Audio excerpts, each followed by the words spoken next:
Hello, my name is Peter Liebhold, and I'm a curator at the National Museum of American History.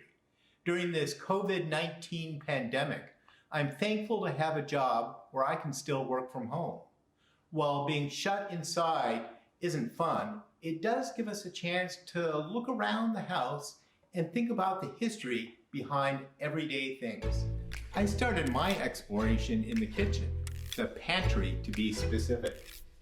Do you like pizza, spaghetti, lasagna? I do.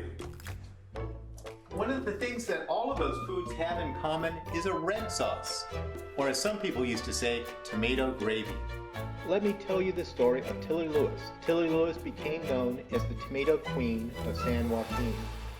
Canned tomatoes gave Tillie Lewis her start, but dieting made her rich.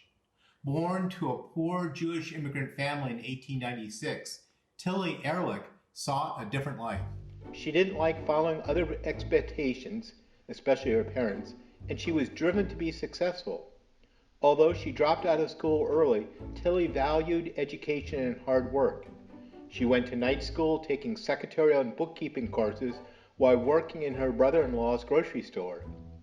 Tillie married Louis Weisberg, her brother-in-law's partner, but also had a complex relationship with Florindo Delgazio. Flo, as he was known, was the importer of his Italian family's canned food products.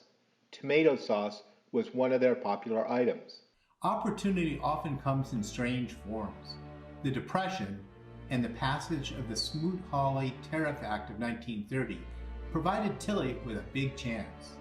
Tired of the grocery business, she decided to manufacture her own tomato sauce. Tillie traveled from New York to Italy, where she convinced the Delgazio company to help her start a cannery in Stockton, California. Producing tomato sauce in the U.S. would allow the Delgazios to avoid paying the 50% tariff on canned tomatoes. The family gave her expertise, money, tomato seeds, and a 15% share in the new cannery. She named the company Flotil, a combination of her name Tillie and her friend Florindo Delgazio's name. When Flo died in 1937, she bought out the Delgazio's shares. Unlike many business owners who hired white men, Tillie was known as a progressive for her commitment to hiring a diverse workforce. Of course, women, older workers, and people of color were paid less than white men, which kept her operating costs down. She also invested in new machinery and was a relentless sales agent. The business prospered. In late 1942, the company packed its 1 millionth case of tomatoes. But it wasn't canned tomatoes that made her rich. It was fat, at least the fear of fat. Ever inventive, Tillie launched the Tasty Diet brand in 1951, telling Americans 2 out of every 5 people should be on a diet. Starring in most of the promotional ads, Tillie became famous and changed the company name from Flotil Products to Tillie Lewis Foods.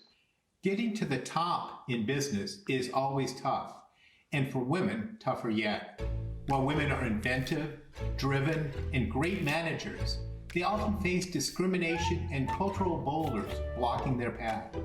Tillie Lewis was driven and singularly focused on her company. She succeeded.